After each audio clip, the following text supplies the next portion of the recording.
আমাদের সমাজের মধ্যে আহলে সুন্নাত ওয়াল জামাতের লোক কিছু পড়োশির ধোকাতে পড়ে এখান থেকে টেনে হাত এখানে নিয়ে আসে। এরকম আছে না নাই? মানে ঝালাস লেগে যায়। পড়োশির বাড়িতে যদি আগুন লাগে, ওর তাপ আমার পড়োশির বাড়িতে আসবে কি আসবে না? জি, ওই রকম ব্যাপার। নাভির নিচে হাত বানা আছে। একটা মৌলবি ফতোয়া দিচ্ছে বাংলাদেশে নাভির নিচে হাত বানার যত হাদিস আছে সব জাল, আর বুকের উপরে হাত বানার 4টা সহি হাদিস আছে।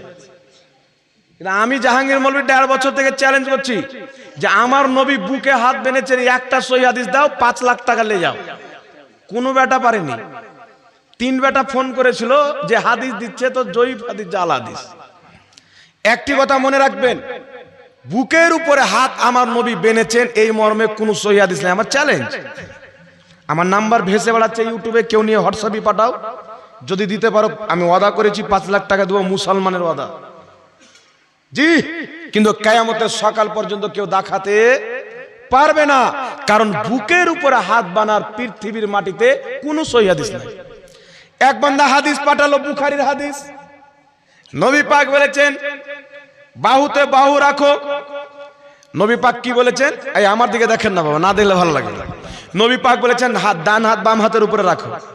কিন্তু ওখানে নাই যে রেখে বুকে বাঁধবে না নাভির নিচে বাঁধবে। তো এখানে জেরা শব্দ আছে। তো এক ভাই যারা বুকে হাত বানে আমাকে বলছেন জেরা শব্দ আছে, এখান থেকে এখানকে বলা হয় জেরা, কিন্তু এখান থেকে এখানকেও জেরা বলা হয়। তো যাক, এখান থেকে এখানকে যখন জেরা বলা হয় মেনে নিলাম।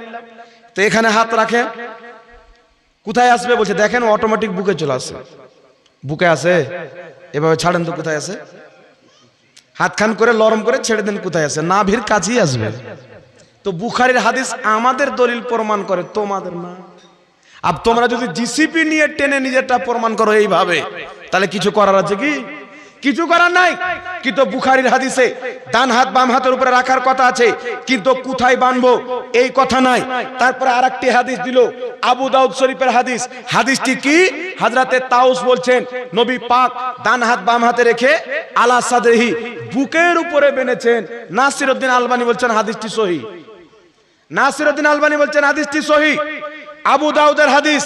তাহলে হাদিসটি সহিহ কি সহিহ না? আমি আপনাদেরকে বলছি বাবা, একটু লক্ষ্য করে শুনবেন। আবু দাউদ শরীফের হাদিস, তাউস রাহমাতুল্লাহ আলাইহি বলছেন নবী বুকের উপরে হাত বেঁধেছেন, কিন্তু তাউস রাহমাতুল্লাহ আলাইহি ইনি কিন্তু সাহাবী না। বুঝতে পারছেন আমার কথা? তাউস রাহমাতুল্লাহ আলাইহি হচ্ছেন তাবেঈ, ইনি কিন্তু সাহাবী না। তাবেঈ কাকে বলা হয়? যিনি সাহাবীকে দেখেছেন, নবীকে দেখেননি। যুবক ভাই ধ্যান দিয়ে শুনবেন। তাউস বলছেন নবী বুকে হাত বেঁধেছেন, হযরতে তাউস তাবেঈ, সাহাবী না। ইমাম সিউতি আল হাওয়ালিল ফাতাওয়াতে লিখেছেন তিনি তাবেঈ ছিলেন, সাহাবী ছিলেন না। তাহলে কি বোঝা গেল? তাউস রাহমাতুল্লাহ আলাইহি নবীকে দেখেননি, আর কোন সাহাবীর নাম উল্লেখ করেনি যে আমি আবু বকরকে বলতে শুনেছি, উমরকে বলতে শুনেছি, আলীকে বলতে শুনেছি। তিনি ডাইরেক্ট বলেছেন যে নবী বুকে হাত বেঁধেছেন। আর যখন কোন তাবেঈ ডাইরেক্ট নবীর কথা বলবেন, তখন হাদিসটিকে বলা হয় মুরসাল। আর মুরসাল হাদিস জয়ীফ হাদিসের অন্তর্ভুক্ত, সহিহ হাদিস না। জোরে বলেন সুবহানাল্লাহ। সুবহানাল্লাহ। এইবারে হাদিসটি তুলেন, মুরসাল হওয়ার কারণে জয়ীফ। এর আরেকটা দিক আছে। এই হাদিসের একজন বর্ণনাকারী আছে সুলেমান বিন মুসা। সুলেমান বিন মুসার ব্যাপারে ইমাম বুখারী বলেছেন তিনি মুনকারুল হাদিস ছিলেন। ইমাম যাহাবী বলেছেন তিনি মুনকারুল হাদিস ছিলেন। অর্থাৎ যেই রাবীর ব্যাপারে মুনকার শব্দ কোন মুহাদ্দিস ব্যবহার করবে, ওই রাবী যে হাদিসে থাকবে ওই হাদিসকে জয়ীফ বলা হয়। তাই দুই দিক দিয়ে আবু দাউদের হাদিস জয়ীফ। জোরে বলুন জি। তো আবু দাউদের হাদিসটা কয় দিক দিয়ে জয়ীফ? মুরসাল হওয়ার কারণে একটা জয়ীফ, দ্বিতীয় হচ্ছে সুলেমান বিন মুসা, এই হাদিসের বর্ণনাকারী দুর্বল বর্ণনাকারী। তাই আবু দাউদের হাদিসটি দুই দিক থেকে দুর্বল। কিন্তু আমার কিছু ভাই নিজের মাযহাবকে চলার জন্য এইরকম দুর্বল হাদিসকে সহিহ বানিয়েছে, আর সহিহ হাদিসকে দুর্বল বানিয়েছে। আরেকটা দিয়ে দিই, আরেকটা হাদিস হচ্ছে সহিহ ইবনে খুজাইমা, নবী বুকে হাত বেঁধেছেন, কিন্তু সহিহ ইবনে খুজাইমা হাদিসের মধ্যে একজন বর্ণনাকারী আছেন যার নাম হলো মুআম্মিল বিন ইসমাইল।